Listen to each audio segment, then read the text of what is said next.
Hey, stunning people. My name is Beane, and welcome to the Salt Lick Sessions. We have a Grammy Award winner in the house today, and she's here to demonstrate why she's the best in the game.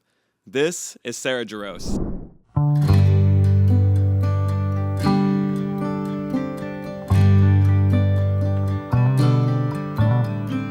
He went to Paris, looking for answers to questions that bothered him so.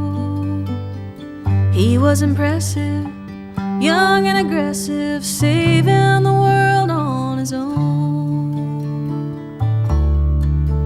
But the warm summer breezes and French wines and cheeses put his ambition at bay. Summers and winters, scattered like splinters, and 4 or 5 years slipped away. And he went to England, played the piano, and married an actress named Kim. They had a fine life, she was a good wife, and bore him a young son named Jim. And all of the answers and all of the questions he locked in his attic one day. 'Cause he liked the quiet, clean country living, and 20 more years slipped away.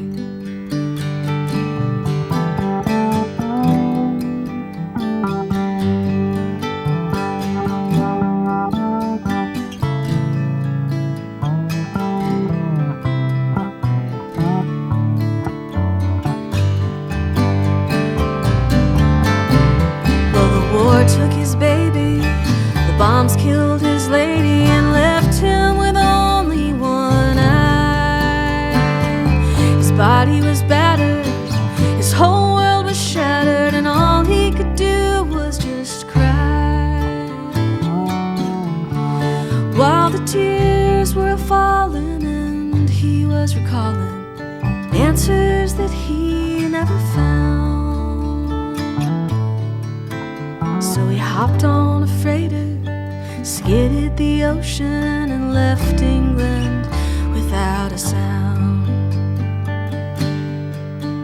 Now he lives in the islands, fishes the pylons, and drinks his green label each day. He's writing his memoirs and losing his hearing, but he don't care what most people say. Through 86 years of perpetual motion, if he likes you, he'll smile and he'll say, some of it's magic, some of it's tragic, but I had a good life all the way. He went to Paris, looking for answers to questions that bothered him so.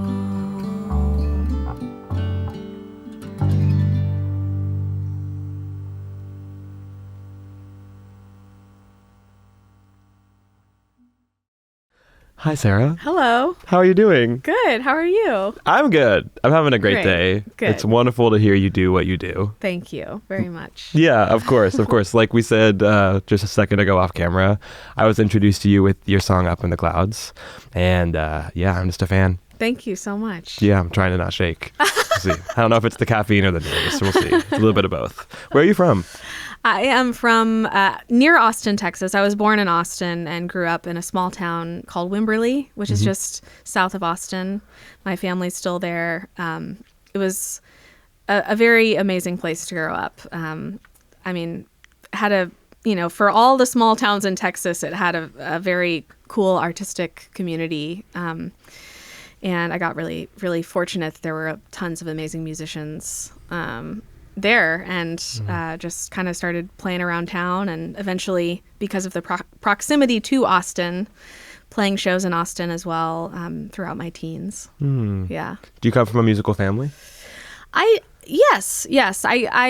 My parents were not professional musicians, but probably the biggest music enthusiasts you would ever come across. And my mom does sing and play guitar and has written songs her whole life as a hobby. And my dad is just a collector of music, huge, probably the biggest music lover I know. So I grew up with tons of music around. And obviously, being in the Austin area, there was access to amazing live music all the time. And I hardly ever remember having a babysitter. My parents would just bring me with them to shows. And even if I was falling asleep at the shows, you know, it was just always around. That's amazing. Yeah. That's amazing. And how would you say that Texas informed your project now? Interesting. Well, I mean, I think less than the project now. I think it's growing up in Texas just influenced my overall musicality. I often think about something that my friend Daryl Scott, who was an amazing musician and songwriter, once said, that he feels like his favorite musicians, you can kind of hear the landscape of where they're from in their music. And this is very common, especially with Texas singer-songwriters. I think there's such a strong identity of, you know, a James McMurtry, a Lyle Lovett, a Guy Clark, Nancy Griffith. There's so many incredible Texas singer-songwriters that I grew up listening to that really, just from such a young age, where before you're even processing it on a technical level, it's just getting in you and getting in your soul and your brain. And so I think all of that Texas music is just in me. And so I think ultimately it kind of finds its way out in different ways depending on what the project is. But it's in there. I hear that. Where do you live now? I live here in Nashville. I moved here right at the beginning of the pandemic, kind of unknowingly. I was in New York. I was in Boston for school and then lived in New York for 7 years. And like many people, you know, kind of when the pandemic hit, I got out of the city not thinking that I was moving here, but I did. Right. And it's great. I mean, I've made many of my records here in Nashville, so in a way, it wasn't that difficult of a transition because I have so many friends and community here. But it's nice now that things are back to actually be here and just feel settled in. Yeah, totally. Yeah. I feel like when you're reducing the metro areas to their stereotypes, obviously like country Americana music feels like it has a home in Nashville, but you said you were in New York for 7 years. How did your music land in New York? I think it was kind of the natural migration of, I went to NEC, a bunch of my friends were at Berkeley, and we were all in that, you know, very small radius. Yes, like a block away. Yeah, exactly. Yeah. And so when we all graduated, there was kind of this mass migration of people who were like, let's go to New York. For me, it was even before that, it was always a dream of mine to live in New York. And there's some songs on the new album about that and kind of the emotions of leaving New York. So yeah, there was naturally that sort of scene that I had been with in Boston moving to New York, but on top of that, it's New York. So it's the greatest city, and it really is. Yeah, I felt really, really fortunate to have spent those 7 years there, and I think it's something I'll always cherish. When you talk about the like conflicting feelings with leaving, the exodus, what are those feelings? What's the bittersweetness? Well, you know, I think the main bittersweet aspect of it is the fact that it was a childhood dream. You know, I went there for the first time when I was 15. It was the first time I ever got on a plane without my parents. I went unaccompanied to go see, actually, before they were the Punch Brothers, they were the Tensions Mountain Boys. I love it. They had their premiere at Carnegie Hall. And I was able to go and see that and fell in love with the city. And so, yeah, like many teens, developed this dream of living there. And so I think by leaving, it almost sort of symbolized this closing of a chapter of youth in a way. And, you know, it's not a bad thing, but it's just the acknowledgement and the kind of nostalgia of time passing. Is emotional just in and of itself. So yeah, I think, and it wasn't really because of the nature of leaving New York unknowingly, there wasn't really a chance to even process that until a couple years later. And so, yeah, but I'm very fortunate to be here, but also it was a great time. As a fan of your pen, I'm excited to hear how you've translated that. Yeah. It's like all of my favorite writers, I'm like, oh, you're going through something sad? I'm so excited about it. It's going to sound great. It's going to be wonderful. It's going to be wonderful. Yeah. Let me think. I had something on my mind, but I lost track because you're great. Which is always a good sign.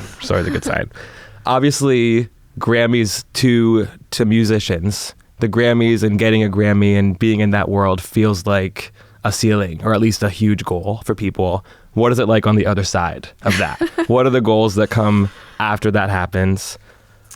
I mean, well, I won't diminish it and say that winning them is extremely exciting. And I know some people are like, oh, awards don't matter.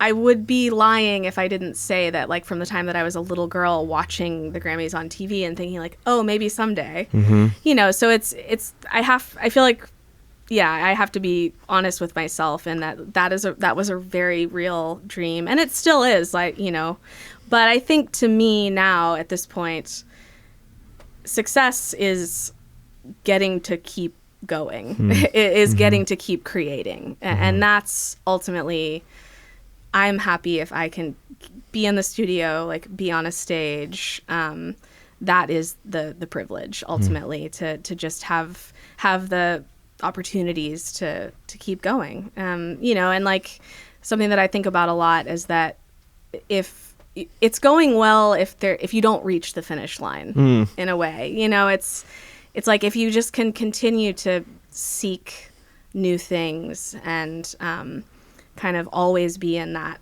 trying to get better and top what you did last time. Totally. And that to me is really the win. Yeah, absolutely. In the spirit of that, where do you see yourself in 5 years? Well, I mean, just doing this, like just able to having the opportunity to just keep going, like just exactly what I just said, really. I mean, that would be I love being in the studio. I love writing. Something really cool about moving here to Nashville is the opportunity to write with a bunch of new people that I've never written with before. So I want to keep exploring that. Just keep doing it. Cool. I hear that. Are there any up and coming artists or writers that you think all of us should listen to that inspire you? Yeah, I am very much, although I feel like at this point a lot of people know her, Maddie Cunningham, I think is amazing. I'm a big fan. I'm also really obsessed with the new Kate Davis album. I've been kind of binging that recently. Those are the two people that come to mind. I don't know Kate Davis, but now I'm excited to. Yeah, she's a bass player, guitar player, singer, songwriter, really, really incredible. You say that your parents were musicians for hobby, for the love of it. Yeah. Who are some of the people that they introduced you to that stick out? Yeah, I mean, in a way, so many people, like the big ones, obviously, like a Paul Simon, who now moved to Wimberley. Also, I'll never that blows my mind. Just a side note. Paul Simon, Joni Mitchell, Bob Dylan. But I think the one that, Jimmy Buffett, obviously, R.I.P. huge. I think so many people know him for his pop, massive hits, but he is an incredible songwriter and has so many deep cuts that I think a lot of people might be unaware of. And so if you had to give me one. Well, the one that we did today, He Went to Paris, I think would be one of my favorite songs in general, let alone one of my favorite Jimmy Buffett songs. Because growing up in Central Texas, it's a 3-hour drive to the Gulf Coast. And so from the time that I was a little baby, my parents were teachers, so they had the summers off. So every summer we would drive down to the coast, and Jimmy Buffett was the soundtrack to those drives. But also Dan Fogelberg, actually. And I think Dan, in a way, his music might be my dad's favorite. It's hard to narrow it down, but in a way, that was the reason that I started going to Colorado every summer for festivals like Telluride and Rocky Grass. When I was around 11, I think I started going up there for those festivals. And a lot of it had to do with Dan Fogelberg's connection to Colorado. And he made a bluegrass record called High Country Snows, which is one of my favorites. And and then Colorado also is very important in kind of my life because that's where I met other people my age who were playing this type of acoustic music for the first time. So, yeah. That's brilliant. And also, personally, I just want to know if you had to pick a Joni Mitchell deep cut, what would it be? Ooh. That's really hard because there's so many good ones. So many. Probably, oh gosh, what's the one? Now I'm blanking on Amelia, maybe, but is that even a deep cut? I feel like a lot of people know that song. That's when you're like, does a fish know it's in water? And it's like, who do I surround myself with? And like, is Amelia a deep cut? Yeah. You know what I mean? I think Cactus Tree. Cactus Tree. Brilliant. That would probably be, yeah. That's the one I was trying to think the title. Yeah. For me, it's Mingus, and pretty much the entirety of Mingus. Nobody knows it. That's Dry a Cleaner deep from cut. Des Moines. Oh, God. The Joni Mitchell jazz album? Like, what? So good. I know. So good. It's wild. It's wild. Cool. I'm glad that we are mutual fans then. Yeah. Oh, yeah. Us and, the general population. That's true. Yeah. Amazing. Yeah. Amazing. It's really a pleasure to have met you today. Likewise. You're wonderful. Your energy's great. It's always great when people say like, don't meet your idols, don't meet people that you. It's always great when people are wonderful and can hold their own in the studio. Aw. It's always a great combination. So it's really, really great to spend some time with you today. Thank you. Thank you so much. I'm going to give you a squeeze too. A big squeezer. Thank you. Thank you.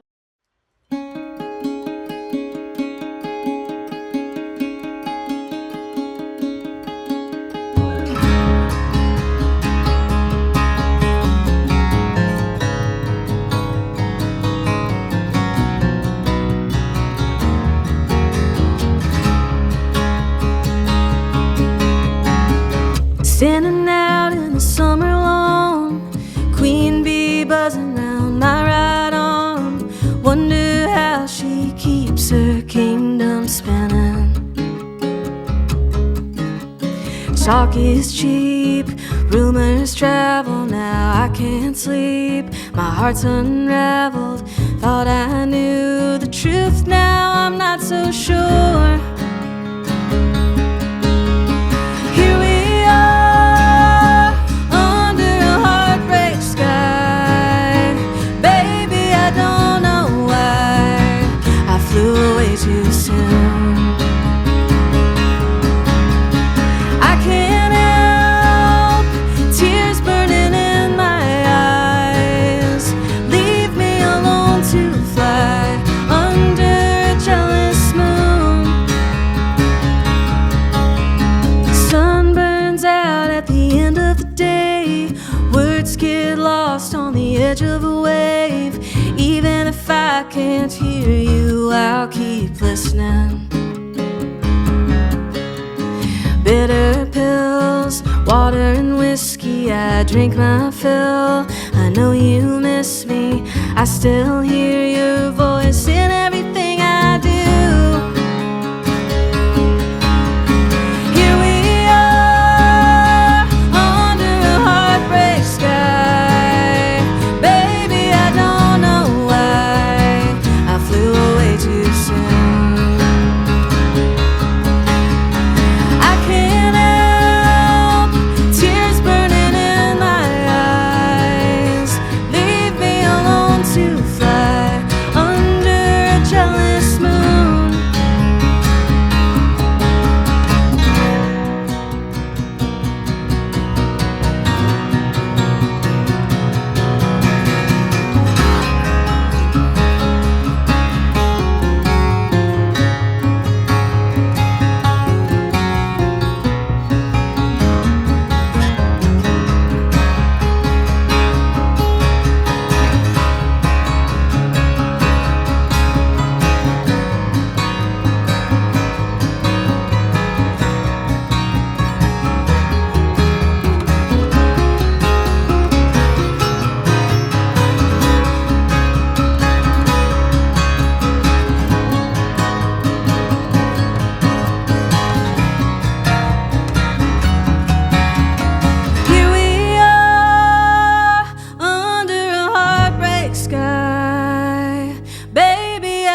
you soon.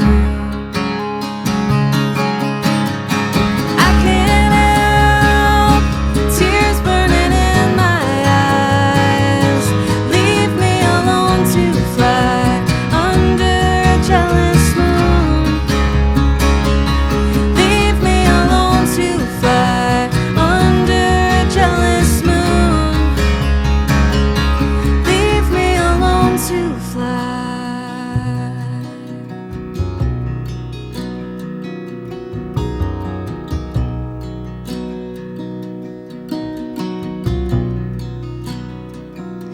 Leave me alone to fly.